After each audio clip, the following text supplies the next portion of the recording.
जय Hind, Vande Mataram. Indian exam institute में आपका स्वागत है।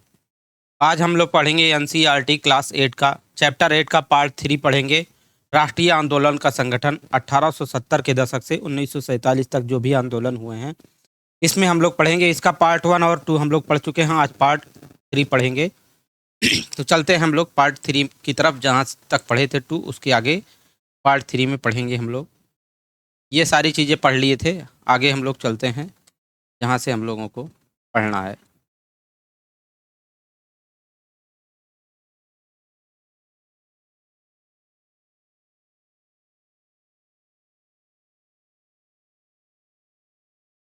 यहाँ तक हम लोग पढ़ चुके थे।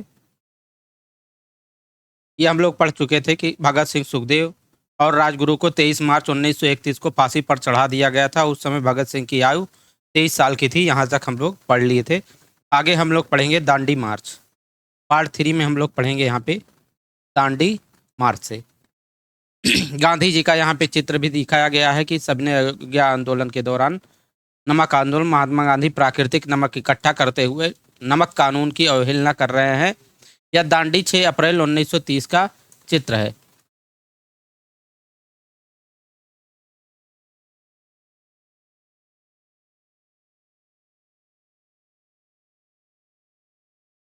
दांडी मार्च। पूर्ण स्वराज अपने आप आने वाला नहीं था, इसके लिए लोगों को लड़ाई में उतरना था। 1930 में गांधी जी ने ऐलान किया कि वह नमक कानून तोड़ने के लिए यात्रा निकालेंगे। 1930 में महात्मा गांधी ने ऐलान किया कि वह नमक कानून तोड़ने के लिए यात्रा निकालेंगे। और उस समय नमक के उत्पादन और बिक्री पर सरकार का एकाधिकार होता था। महात्मा गांधी और अन्य राष्ट्रवादियों का कहना था कि नमक पर टैक्स वसूलना पाप है, क्योंकि नमक हमारे भोजन का एक बुनियादी हिस्सा होता है। नमक सत्याग्रह ने स्वतंत्रता की व्यापक चाह को लोगों की एक खास शिकायत सभी से जोड़ दिया था और इस तरह अमीरों और गरीबों के बीच मतभेद पैदा नहीं होने दिया था। नमक सत्याग्रह के दौरान सारे लोग एक हो गए थे। गांधी जी और उनके अनुयायी साबरमती से 240 किलोमीटर दूर स्थित दांडी तट पैदल चलकर, यानी साबरमती से 240 किलोमीटर की यात्रा करते हुए सभी लोग पैदल दांडी तट तक पैदल चलकर आ गए और वहां उन्होंने तट पर बिखरा नमक इकट्ठा करते हुए नमक कानून का सार्वजनिक रूप से उल्लंघन किया। और इन्होंने पानी उबालकर भी नमक बनाया। इस आंदोलन में किसानों, आदिवासियों और महिलाओं ने बड़ी संख्या में हिस्सा लिया।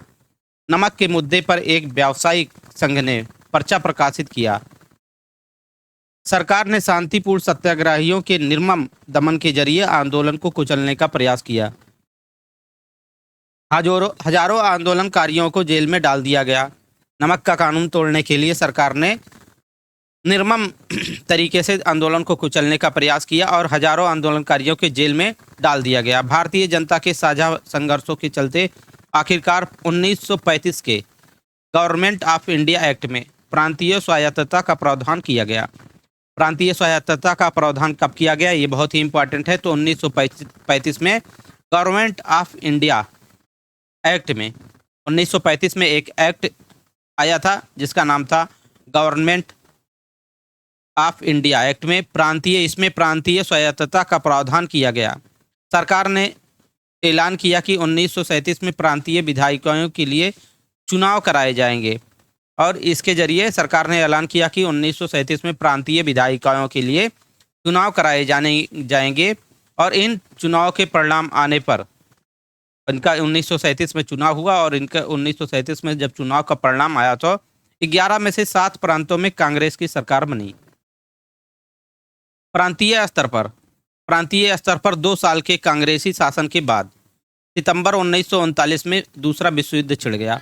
1937 में कांग्रेस की सरकार बनी, प्रांतीय सरकार बनी और प्रांतीय स्तर पर जब 2 साल के लिए कांग्रेस के शासन के बाद 2 साल के शासन के बाद में सितंबर 1939 में दूसरा विश्व युद्ध छिड़ गया। तो दूसरा विश्व युद्ध कब शुरू हुआ, तो सितंबर 1939 में द्वितीय विश्व युद्ध शुरू हुआ और हिटलर के प्रति आलोचनात्मक रवैये के कारण कांग्रेस के नेता ब्रिटेन के युद्ध प्रयासों में मदद करने को तैयार थे।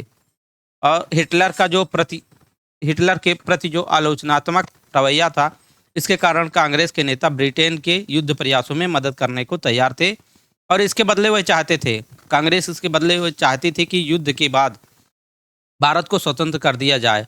और अंग्रेजों ने यह बात नहीं मानी। कांग्रेसी सरकारों ने विरोध में इस्तीफा दे दिया। जब सरकार या नहीं मानी कि स्वतंत्र कर देंगे, जब इसके विपक्ष में चली गई सरकार, तो कांग्रेस की जो सरकार थी उसने क्या किया, अपने सरकार से इस्तीफा दे दिया उसके विरोध में। महात्मा गांधी का यहाँ पे चित्र भी दिखाया गया। ये महात्मा गांधी हैं और इनके बगल में जो खड़ी हैं ये सरोजनी नायडू हैं। पेरिस का चित्र है। महात्मा गांधी के साथ सरोजनी नायडू, पेरिस, 1931 का ये चित्र है। और 1920 के दशक की शुरुआत से ही राष्ट्रीय आंदोलन में सक्रिय सरोजनी नायडू दांडी यात्रा के मुख्य नेताओं में से एक थी।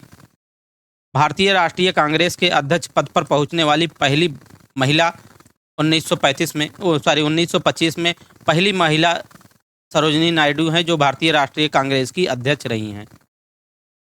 भारतीय राष्ट्रीय कांग्रेस की पहली महिला अध्यक्ष की बात करें तो इम्पॉर्टेंट है, तो ये है श्रीमती सरोजनी नायडू ही रही हैं। और ये 1925 में कांग्रेस में अध्यक्ष के पद पर इन्होंने कार्य किया। एक स्रोत दिया गया है, स्रोत 5। वीर लखन नायक को फांसी दे दी गई। वीर लखन नायक को फांसी दे दी गई। 30 के दशक में नबरंगपुर कांग्रेस उड़ीसा के अध्यक्ष बाजी मोहम्मद लिखते हैं कि 25 अगस्त 1942 को 19 लोग नबरंगपुर स्थित पफरंदी में हुई पुलिस फायरिंग में मौके पर ही मारे गए। बहुत सारे लोग बाद में घाव के कारण मर गए। 300 से ज़्यादा लोग घायल हुए। 1000 से ज़्यादा को कोरापुट जिले की जेल में डाल दिया गया। कई को गोली मार दी गई या फांसी पर लटका दिया गया। वीर लखन नायक अंग्रेजों की अवहेलना करने वाले एक विख्यात जनजातीय नेता को भी फांसी पर लटका दिया गया। बाजी हमें बताते हैं कि लखन नायक अपनी फांसी के बारे में चिंतित नहीं थे, बल्कि उन्हें केवल इस बात का दुख था कि वे स्वतंत्रता का प्रभात नहीं देख पाएंगे। बाजी मोहम्मद ने राष्ट्रीय संघर्ष में शामिल होने के कारण 20,000 लोगों को लामबंद किया था। उन्होंने कई बार सत्याग्रह किया। उन्होंने दूसरे विश्व युद्ध के खिलाफ हुए विरोध और भारत छोड़ो आंदोलन में हिस्सा लिया तथा कई बार लंबे समय तक जेल में रहे। प्रांतीय स्वायत्तता किसे कहते हैं, तो संघ के भीतर रहते प्रांतों को तुलनात्मक रूप से स्वतंत्र निर्णय लेने की क्षमता देना प्रांतीय स्वायत्तता है। तो ये 1935 के संविधान में, 1935 का जो संविधान है उसमें प्रांतीय स्वायत्तता दी गई थी और 1937 में निर्वाचन भी कराया गया था, जिसमें 11 में से 7 प्रांतों में कांग्रेस की सरकार बनी थी। और देख लेते हैं स्वतंत्रता संघर्ष में महिलाएं कर्नाटक की अंबाबाई। स्वतंत्रता संघर्ष में महिलाएं कर्नाटक की अंबाबाई। राष्ट्रीय आंदोलन में अलग अलग पृष्ठभूमि वाली बहुत सारी महिलाओं ने हिस्सा लिया था। युवा और वृद्ध, अकेली और विवादित, ग्रामीण और शहरी, रूढ़िवादी और उदारवादी, सभी तरह के माहौल में आने वाली महिलाएं आंदोलन में शामिल हुई। स्वतंत्रता संघर्ष, महिला आंदोलन और स्वयं उनके लिए भी यह हिस्सेदारी बहुत महत्वपूर्ण थी। अंग्रेज अफसरों और भारतीय राष्ट्रवादियों दोनों को लगता था कि महिलाओं की सहभागिता ने राष्ट्रीय संघर्ष को जबरदस्त ताकत दी है। स्वतंत्रता आंदोलन में हिस्सेदारी के कारण महिलाएं घर से बाहर आने लगी थी। इसने उन्हें विभिन्न व्यवसायों व शासन में जगह दिलाई और पुरुषों के साथ समानता का मार्ग प्रशस्त किया। महिलाओं के लिए सहभागिता का क्या अर्थ था, इसकी सबसे अच्छी अभिव्यक्ति खुद उन्हीं के शब्दों में देखी जा सकती है। कर्नाटक की अंबाबाई का विवाह 12 साल की उम्र में कर दिया गया था। 16 साल की उम्र में वह विधवा हो गई अंबाबाई, और उन्होंने उडुपी में विदेशी कपड़ों और शराब की दुकानों की घेराबंदी की। उन्हें गिरफ्तार किया गया और सजा दी गई। रिहा होने पर उन्हें दोबारा गिरफ्तार कर लिया गया। जब भी वह जेल से बाहर होती, सभाओं में भाषण देती, बुनाई कताई सिखाती और प्रभात फेरियों का आयोजन करती।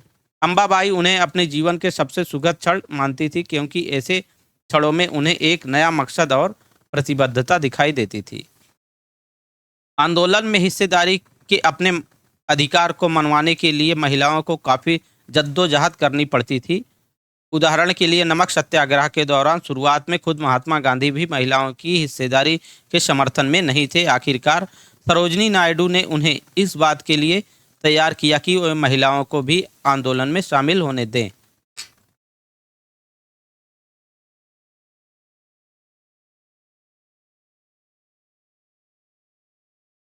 भारत छोड़ो आंदोलन अगस्त 1942 का यहाँ पे चित्र दिया गया है। प्रदर्शनकारी हर जगह पुलिस से लोहा ले रहे थे। हजारों लोग गिरफ्तार हुए, हजारों से ज़्यादा मारे गए और असंख्य लोग घायल हुए। इनका चित्र अगस्त 1942 का यहाँ पे चित्र दिखाया गया है, जिसमें भारत छोड़ो आंदोलन के दौरान भारत छोड़ो आंदोलन कब हुआ था, तो भारत छोड़ो आंदोलन 1942 में हुआ था। उसी का यहाँ पे अगस्त 1942 का चित्र दिखाया गया है। भारत छोड़ो आंदोलन और उसके बाद महात्मा गांधी ने दूसरे विश्व युद्ध के बाद अंग्रेजों के खिलाफ आंदोलन का एक नया चरण शुरू किया। उन्होंने अंग्रेजों को चेतावनी दी कि वे फौरन भारत छोड़ दें। महात्मा गांधी ने जब द्वितीय विश्व युद्ध के बाद में अंग्रेजों के खिलाफ आंदोलन का नया चरण एक शुरू किया, उन्होंने अर्थात महात्मा गांधी ने अंग्रेजों को चेतावनी दी कि वे फौरन भारत को छोड़ दें। गांधी जी ने भारतीय जनता से आह्वान किया कि वे करो या मरो के सिद्धांत पर चलते हुए अंग्रेजों के विरुद्ध अहिंसक ढंग से संघर्ष करें। यहाँ पे ये इम्पोर्टेंट है, करो और मरो का नारा बहुत ज़्यादा पूछा जाता है। करो और मरो का नारा किसने दिया था, तो महात्मा गांधी ने करो या मरो का नारा दिया था। महात्मा गांधी ने गांधी ने भारतीय जनता से आह्वान किया कि वे करो या मरो के सिद्धांत पर चलते हुए अंग्रेजों के विरुद्ध अहिंसक ढंग से संघर्ष करें। अभी भी कह रहे हैं कि अहिंसक ढंग से ही संघर्ष करें, हिंसा ना करें। गांधी जी और अन्य नेताओं को फौरन जेल में डाल दिया गया। जब ऐसा हुआ तो गांधी सरकार ने, अंग्रेजों ने गांधी जी और अन्य नेताओं को फौरन जेल में डाल दिया। इसके बावजूद यह आंदोलन फैलता गया। किसान और युवा इस आंदोलन में बड़ी संख्या में शामिल हुए। विद्यार्थी अपनी पढ़ाई लिखाई छोड़कर आंदोलन में कूद पड़े। देश भर में संचार और राजसत्ता के प्रतीकों पर हमले हुए। बहुत सारे इलाकों में लोगों ने अपनी सरकार का गठन कर लिया। सबसे पहले अंग्रेजों ने बर्बर दमन का रास्ता अपनाया। सबसे पहले जब भारत छोड़ो आंदोलन जब शुरू हुआ तो सबसे पहले अंग्रेजों ने बर्बर दमन का रास्ता अपनाया और 1943 के अंत तक 90,000 से ज़्यादा लोगों को गिरफ्तार कर लिया गया। भारत छोड़ो आंदोलन के दौरान 1943 में तक लगभग 90,000 से ज़्यादा लोगों को गिरफ्तार कर लिया गया और लगभग 1,000 लोग पुलिस की गोली से मारे गए। 1,000 लोग लगभग भारत छोड़ो आंदोलन के दौरान पुलिस की गोली से मारे गए थे और लगभग 1943 के अंत तक 90,000 से ज़्यादा लोगों को गिरफ्तार कर लिया गया था और बहुत सारे इलाकों में हवाई जहाज़ों से भी भीड़ पर गोलियां बरसाने के आदेश दिए गए। परंतु आखिरकार इस विद्रोह ने ब्रिटिश राज को घुटने टेकने के लिए मजबूर कर दिया। स्वतंत्रता और विभाजन। यहाँ पे दाहिनी तरफ सुभाष चंद्र बोस और INA सुभाष चंद्र बोस का यहाँ पे चित्र दिया गया है। तो अपने सुभाष चंद्र बोस हैं, इनका चित्र हम लोग देख सकते हैं, इनकी फोटो। सुभाष चंद्र बोस समाजवादी विचार रखने वाले आमूल परिवर्तनकारी यानी कि उग्रवादी नेता थे, गरम दल के नेता थे सुभाष चंद्र बोस। तो समाजवादी विचार रखने वाले आमूल परिवर्तनकारी राष्ट्रवादी सुभाष चंद्र बोस अहिंसा के गांधीवादी आदर्शों में विश्वास नहीं रखते थे, अर्थात ये अहिंसा में विश्वास नहीं रखते थे और हालांकि राष्ट्रपिता के रूप में गांधी जी का ये सम्मान करते थे। जनवरी 1941 में उन्होंने बिना किसी को बताए, सुभाष चंद्र बोस ने जनवरी 1941 में बिना किसी को बताए ही कलकत्ता छोड़ दिया और जर्मनी के रास्ते होते हुए सिंगापुर पहुंच गए और भारत को अंग्रेजों के नियंत्रण से मुक्त कराने के लिए उन्होंने वहां आज़ाद हिंद फौज अर्थात इंडियन नेशनल आर्मी INA का गठन किया। तो ये भी बहुत इंपॉर्टेंट है, आज़ाद हिंद फौज का गठन किसने किया था, तो अपने प्यारे यही सुभाष चंद्र बोस जी ने आज़ाद हिंद फौज का गठन किया था। और ये कहाँ किए थे, तो सिंगापुर पहुंच गए और भारत से अंग्रेजों को नियंत्रण मुक्त कराने के लिए वहाँ ये कहाँ पे, सिंगापुर में किए थे। सिंगापुर में आज़ाद हिंद फौज का गठन किए थे, जिसको अंग्रेजी में कहा जाता है इंडियन नेशनल आर्मी। INA का गठन किया था सुभाष चंद्र बोस ने। और 1944 में आज़ाद हिंद फौज ने इम्फाल और कोहिमा की ओर से भारत में प्रवेश करने का प्रयास किया, परंतु यह अभियान सफल नहीं हो पाया। INA यानी आज़ाद हिंद फौज के सदस्यों को कैद कर लिया गया और उनके ऊपर मुकदमे चलाए गए। देश भर में तमाम तरह के लोगों ने आज़ाद हिंद फौज के सिपाहियों पर चलाए गए मुकदमे के खिलाफ चले संघर्षों में हिस्सा लिया। अब विभाजन हम लोग देखते हैं स्वतंत्रता और विभाजन की ओर। 1940 में मुस्लिम लीग ने देश के पश्चिमोत्तर तथा पूर्वी क्षेत्रों में 1940 में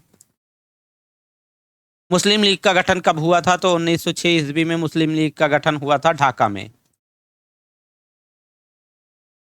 तो 1940 में मुस्लिम लीग ने देश के पश्चिमोत्तर तथा पूर्वी क्षेत्र में, यानी कि भारत देश के पश्चिमोत्तर तथा पूर्वी क्षेत्र में मुसलमानों के लिए स्वतंत्र राज्यों की मांग करते हुए एक प्रस्ताव पारित किया। 1940 में मुस्लिम लीग ने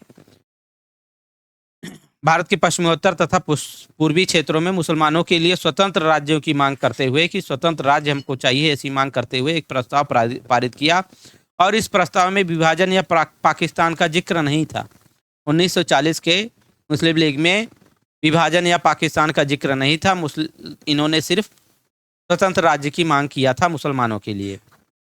और मुस्लिम लीग ने उपमहाद्वीप के मुसलमानों के लिए स्वायत्त व्यवस्था की मांग क्यों की थी? 1930 के दशक के आखिरी सालों में इसके लिए इन्होंने ऐसी मांग क्यों किया था? तो हम लोग पीछे चलते हैं तो 1930 के दशक के आखिरी सालों में मुस्लिम लीगों और हिंदुओं को अलग अलग राष्ट्र मानने लगे थे। 1930 के दशक के आखिरी सालों से लीग मुसलमानों और हिंदुओं को, यानी कि मुस्लिम लीग मुसलमानों और हिंदुओं को अलग अलग राष्ट्र मानने लगी थी। इस विचार तक पहुंचने में 20 और 30 के दशकों में हिंदुओं और मुसलमानों के कुछ संगठनों के बीच हुए तनाव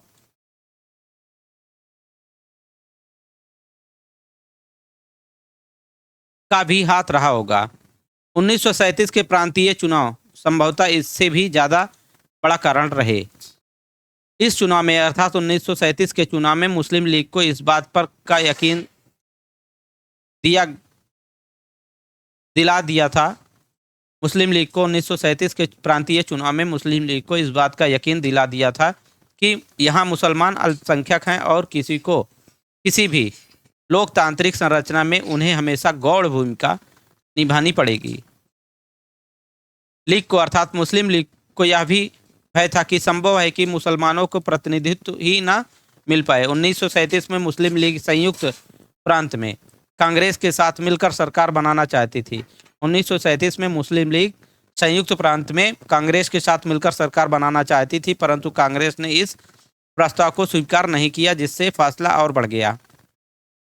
और 30 के दशक में मुस्लिम जनता को अपने साथ लामबंद करने में कांग्रेस की विफलता ने भी लीग को अपना सामाजिक जनाधार फैलाने में मदद दी। 40 के दशक के शुरुआती अर्थात 1940 के दशक के शुरुआती सालों में जिस समय कांग्रेस के ज़्यादातर नेता जेल में थे, उस समय लीग ने अपना प्रभाव फैलाने के लिए तेजी से प्रयास किया। 1945 में विश्व युद्ध खत्म होने के बाद अंग्रेजों ने भारतीय स्वतंत्रता के लिए कांग्रेस और लीग से बातचीत करनी शुरू कर दी। यह वार्ता असफल रही क्योंकि लीग का कहना था कि उसे भारतीय मुसलमानों का एकमात्र प्रतिनिधि माना जाए। कांग्रेस इस दावे को मंजूर नहीं कर सकती थी क्योंकि बहुत सारे मुसलमान अभी भी कांग्रेस के साथ थे। और 1946 में दोबारा प्रांतीय चुनाव हुए। 1946 में पहली बार प्रांतीय चुनाव हुआ था। 1937 में 2 साल की कांग्रेस की सरकार बनी थी। इसके बाद सरकार ने इस्तीफा दे दिया था कांग्रेस ने। फिर दोबारा प्रांतीय चुनाव कब हुआ? 1946 में दोबारा प्रांतीय चुनाव हुए और सामान्य निर्वाचन क्षेत्र में कांग्रेस का प्रदर्शन तो अच्छा रहा, परंतु मुसलमानों के लिए आरक्षण सीटों पर लीग को बेजोड़ सफलता मिली। लीग पाकिस्तान की मांग पर चलती रही।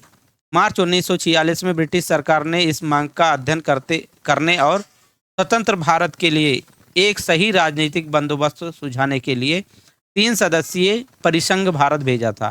ब्रिटिश सरकार ने 1946 में 3 सदस्यीय राजनीतिक बंदोबस्त सुझाने के लिए 3 सदस्यीय परिसंघ भेजा था, यानी 3 सदस्यों की कमेटी को भेजा था। और इस परिसंघ ने सुझाव दिया कि भारत अविभाजित रहे और इसे मुस्लिम बाहुल क्षेत्रों को कुछ स्वायत्तता देते हुए एक ढीले ढाले महासंघ के रूप में संगठित किया जाए। कांग्रेस और मुस्लिम लीग दोनों ही इस प्रस्ताव के कुछ खास प्रावधानों पर सहमत नहीं थे।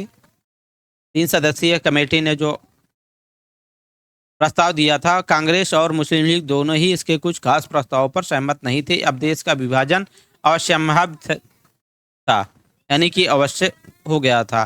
कैबिनेट मिशन की इस विफलता के बाद, कैबिनेट मिशन 1946 में आया था, जिसकी 3 सदस्यीय कमेटी थी इसमें। तो कैबिनेट मिशन की इस विफलता के बाद मुस्लिम लीग ने पाकिस्तान की अपनी मांग मनवाने के लिए जन आंदोलन शुरू करने का फैसला लिया। उसने 16 अगस्त 1946 को प्रत्यक्ष कार्यवाही दिवस मनाने का आह्वान किया। इसी दिन कलकत्ता में दंगे भड़क उठे जो कई दिन चलते रहे। इन दंगों में हजारों लोग मारे गए। मार्च 1947 तक उत्तर भारत के विभिन्न भागों में भी हिंसा फैल गई थी और कई लाख लोग मारे गए। असंख्य महिलाओं को विभाजन की इस हिंसा में अकथनीय अत्याचारों का सामना करना पड़ा। करोड़ों लोगों को अपने घर बार छोड़कर भागना पड़ा। अपने मूल स्थानों से बिछड़कर ये लोग रातों रात अजनबी जमीन पर शरणार्थी बन गए। विभाजन का नतीजा यह हुआ कि भारत की शक्ल सूरत बदल गई, उसके शहरों का माहौल बदल गया और एक नए देश पाकिस्तान का जन्म हुआ। इस तरह ब्रिटिश शासन ने से स्वतंत्रता का यह आनंद विभाजन की पीड़ा और हिंसा के साथ हमारे सामने आया। यहाँ पे एक फिगर दिया गया है। हिंसाग्रस्त पंजाब से आए शरणार्थी आश्रय और भोजन की तलाश में दिल्ली में इकट्ठा हो रहे हैं।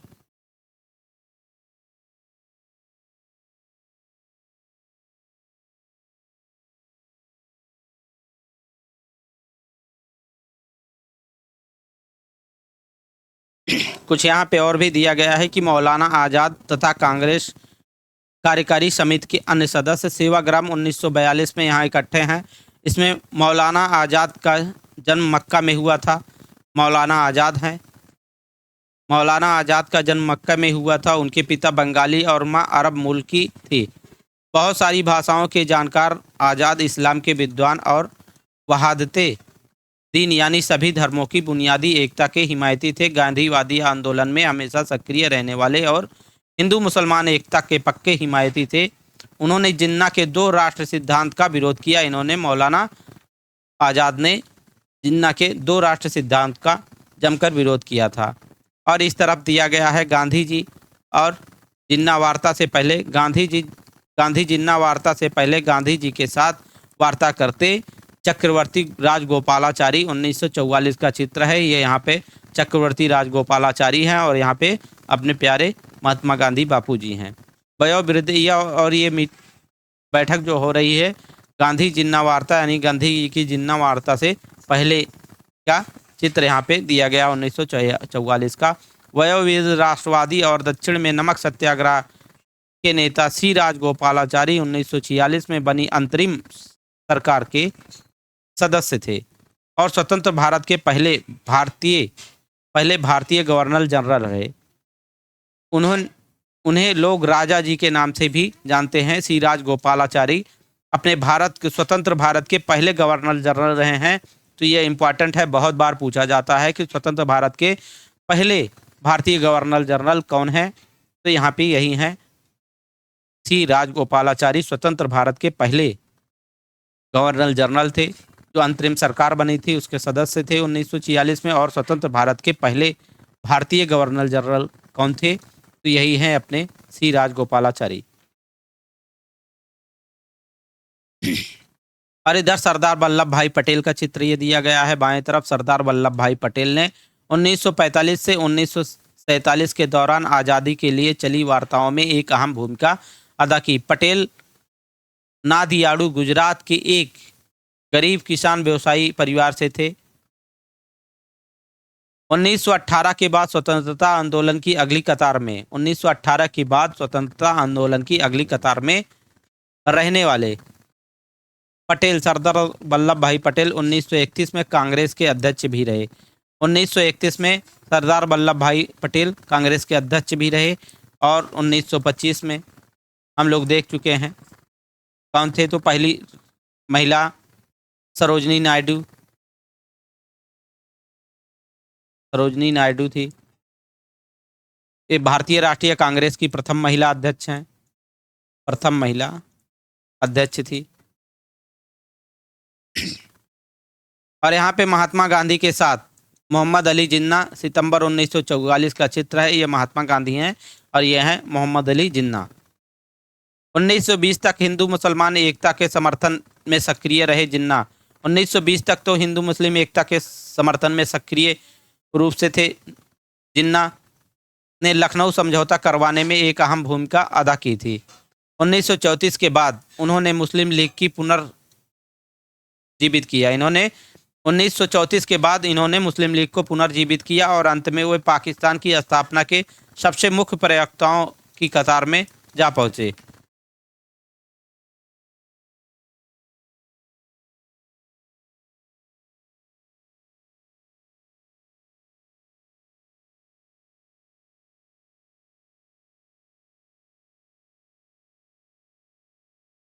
जवाहरलाल नेहरू कांग्रेस के बम्बई अधिवेशन से पहले, यहाँ पे जवाहरलाल नेहरू हैं, पंडित जवाहरलाल नेहरू और महात्मा गांधी जी हैं। जवाहरलाल नेहरू कांग्रेस के बम्बई अधिवेशन से पहले महात्मा गांधी से बात कर रहे हैं। जुलाई 1946 गांधी जी के शिष्य कांग्रेस समाजवादी और अंतर्राष्ट्रीयवादी विचार रखने वाले राष्ट्रीय आंदोलन तथा स्वतंत्र भारत की आर्थिक एवं राजनीतिक व्यवस्था के मुख्य शिल्पियों में से थे। सामान्य निर्वाचन क्षेत्र किसे कहते हैं? ऐसे निर्वाचन क्षेत्र जहां किसी धार्मिक तथा अन्य संप्रदाय के लिए कोई आरक्षण नहीं था।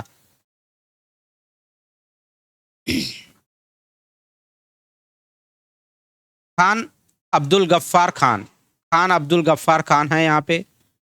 यह है खान अब्दुल गफ्फार, महात्मा गांधी। खान अब्दुल गफ्फार खान, खान अब्दुल गफ्फार खान उत्तर पश्चिम सीमांत प्रांत के प्रमुख पश्तूनी नेताओं में से एक थे। इस क्षेत्र में अपने सहयोगियों के साथ बिहार में एक शांति यात्रा में हिस्सा ले रहे हैं। यह मार्च 1947 का चित्र है। गफ्फार खान को बादशाह खान के नाम से भी जाना जाता है। गफ्फार खान को बादशाह खान के नाम से भी जाना जाता है और गफ्फार खान खुदाई खिदमतगार संगठन के संस्थापक थे। तो ये भी इम्पोर्टेंट है, खुदाई खिदमतगार संगठन के संस्थापक कौन है? तो खान गफ्फार खान, जिसे बादशाह खान के नाम से भी जाना जाता है, ये खुदाई खिदमतगार संगठन के संस्थापक थे। ये इम्पोर्टेंट है। और यह उनके प्रांत के पठानों में लोकप्रिय शक्तिशाली अहिंसक आंदोलन था। बादशाह खान भारत विभाजन के सख्त खिलाफ थे। उन्होंने 1947 में इस फैसले पर मंजूरी देने के लिए कांग्रेस के अपने साथियों की भर्त्सना की थी।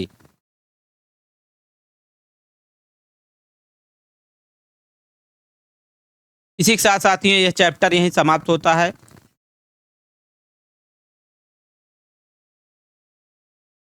और अगर आप पहली बार आए हैं या अभी तक सब्सक्राइब नहीं किए हैं तो अगर वीडियो अच्छी लगी हो तो चैनल को लाइक सब्सक्राइब और कीजिएगा, जिससे हमारा मोटिवेशन बना रहे।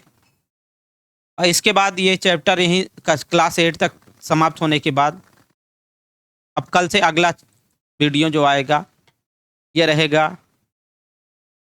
बीपीएससी टीआरई 3.0 जीएस का पार्ट का हम लोग महत्वपूर्ण प्रश्न उत्तर करेंगे। महत्वपूर्ण प्रश्न उत्तर करेंगे बीपीएससी टीचर टीआरई 3.0 का।